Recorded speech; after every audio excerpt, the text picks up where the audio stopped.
Hello বন্ধুরা, welcome to my mini blog. আজকের ব্লগে তোমাদের দেখাবো আমার হাজব্যান্ড বাজার থেকে কি কি মাছ নিয়ে আসলো এবং কী নিয়ে আসলো।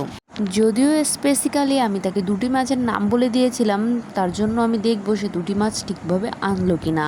মনে হচ্ছে ঠিকঠাক সে মাছগুলো এনেছে। তারপর মাছগুলো ঢেলে দেখলাম না, ঠিকই আছে। যেহেতু আমি বাইন মাছে অনেক পছন্দ করি, তো তাকে আমি বাইন মাছে আনতে বলেছিলাম। তো আরেকটা পোটলায় ছিল চিংড়ি মাছ, এটাও আমি তাকে আনতে বলেছিলাম। কারণ অনেক দিন ধরে আমার এই বাইম মাছ এবং চিংড়ি মাছ খেতে ইচ্ছা হচ্ছিল একটা সবজি দিয়ে। এই সেই সবজি, এটা হচ্ছে স্বাদের লাউ। তো যাই হোক, লাউটা কচি ছিল কিন্তু মাঝে একটু ফুটো দেখলাম। এই যে আমি মাছ কাটাকাটি শুরু করে দিয়েছি। যদিও আমি মাছ কাটতে ততটা এক্সপার্ট না, তবুও তোমাদের দেখানোর জন্য বসে পড়লাম। দেখো মাছটা কাটা পারফেক্ট হয়েছে কিনা। আমি মাছ কাটতে বসেছিলাম, তো আমার পাশে অনেক সৈন্যগণ ছিল। তো যাই হোক, তাদের এড়িয়ে আমি মাছ কাটছিলাম খুব মনোযোগ দিয়ে। তারপরে যে পাকাল মাছটা ধরলাম, এতে একটু হালকা ছাই দিয়ে নিলাম, কারণ এখানে এই মাছটার গায়ে খুব লালা থাকে, তো পিচ্ছিল থাকার কারণে এটা ভালোভাবে ধরা যায় না, তাই একটু ছাই ব্যবহার করলাম। তো যাই হোক, দেখো খুব তাড়াতাড়ি আমি মাছগুলো কেটে নিচ্ছি। তো এই পাকাল মাছ অথবা বাইম মাছ, এটা কার কার পছন্দ তোমরা কমেন্ট করে জানিও। তো কাটার পরে আমি সুন্দর করে মাছগুলো ধুয়ে নিলাম। এরপর চিন্তা করলাম তোমাদের সাথে আমি এই মাছ কিভাবে রান্না করব তার রেসিপিটাও শেয়ার করি। তো এই দেখো, এখানে আমি ভাত রান্না আগে থেকেই চড়িয়ে দিয়েছিলাম, এখানে ভাত ফুটছে।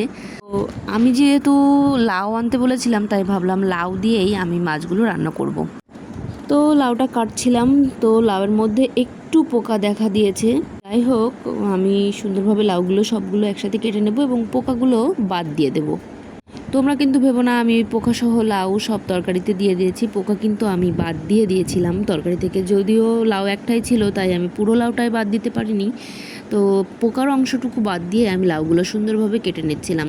লাউ তরকারিতে অনেকে ছোট ছোট করে কেটেও দিতে পারে, আবার অনেকে অনেক বড় বড় করেও লাউ দিতে পারে। তো যাই হোক, খুব তাড়াতাড়ি আমি কাটাকুটোগুলো শেষ করে নিচ্ছিলাম। তো এরপর চলে আসলাম গ্যাসে, মানে চুলার কাছে। তো এই যে চুলাটা জ্বালিয়ে নিলাম। এরপর কড়াই বসিয়ে আমি এখানে অল্প পরিমাণে তেল দিয়ে দেব। খুব একটা তেল ব্যবহার করব না, কারণ আমি খুব সিম্পল সাদামাঠা একটা রান্না করছি। তো যাই হোক, এখানে বাইন মাছ এবং চিংড়ি মাছ খুব অল্প পরিমাণে নিয়েছিলাম। দু রকম মাছই অল্প অল্প করেই রান্না করে নিচ্ছি, কারণ আমরা মানুষ অনলি দুজন, আর আমার একটা পিচ্চি বাচ্চা।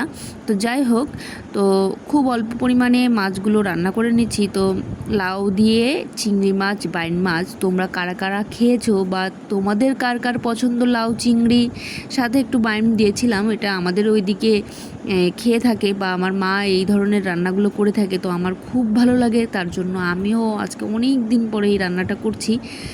তো তোমাদের সাথে সেই জন্য একটু শেয়ার করছি। খুব তাড়াতাড়ি লাড়াচাড়া করে নিচ্ছি। দেখে মনে হচ্ছে কোনো রোবটিক খুন্তি চালাচ্ছি। তো যাই হোক, স্পিড করে দিয়েছিলাম, তার জন্য এত তাড়াতাড়ি দেখানো হচ্ছে। সে একটু তেলে পাঁচফোড়ন দিয়ে ব্লাস্ট হয়ে গেল। পুঁই শাক রান্না করার জন্য দিয়েছিলাম। এদিকে একটু লবণ হলুদও দিয়ে দিলাম। একসাথে দুটো রান্না করতে যে একটু তালগোল পাকিয়ে ফেলছিলাম, তারপরও তাড়াহুড়োর জন্য মনে করলাম যে একসাথে দুটো রান্নাই চাপিয়ে দিই। আর এদিকে একটু মেশিন চালিয়ে নিলাম, মানে জিরাটা পাটাই বেটে নিলাম। যদিও আমার ব্লিন্ডার ছিল, তাও ভাবলাম কাঁচা জিরেটাই ব্যবহার করে নিই। তো যাই হোক, জিরে বাটা দেওয়ার পরে এই যে ভুংভাং করে একটু কষিয়ে নিলাম। তারপর মাছগুলো দিয়ে একটু জল ঢেলে দিলাম। জল দেওয়ার পরে সুন্দরভাবে ফুটে উঠলে আমি সুন্দর করে লাউটা নামিয়ে নেবো। এই যে নামানো হয়ে গেল। তো তোমরা কিন্তু ভেবে না লাউয়ে জল দেওয়ার পরেই আবার নামিয়ে নিয়েছি। তো যাই হোক, এই যে এখানে ভাতটা আগে থেকে হয়ে গেছিলো, আর এখানে যে পুঁই শাকটাও ভাজি করে নিয়েছিলাম। তো কর্তামশাইকে খেতে দিয়ে দিচ্ছি ভুংভাং রান্না। খেতে খারাপ হলেও সে বলতে পারবে না, প্রশংসা তো তার করতেই হবে যেভাবেই হোক না কেন। তো যাই হোক, তারপরও তাকে দিচ্ছি এবং দেখতে চাচ্ছিলাম যে সে কি বলে রান্নাটা খেয়ে। তো তোমরাই দেখে নাও, সে রান্নাটা খেয়ে কিছুক্ষণ চুপচাপ ছিল, কি বলবে ভেবে পাচ্ছে না। তারপরে ভাবলো না ভালোই বলি, না হলে তো সমস্যা আছে। তো যাই হোক, ভালো বললো। ধন্যবাদ সবাইকে।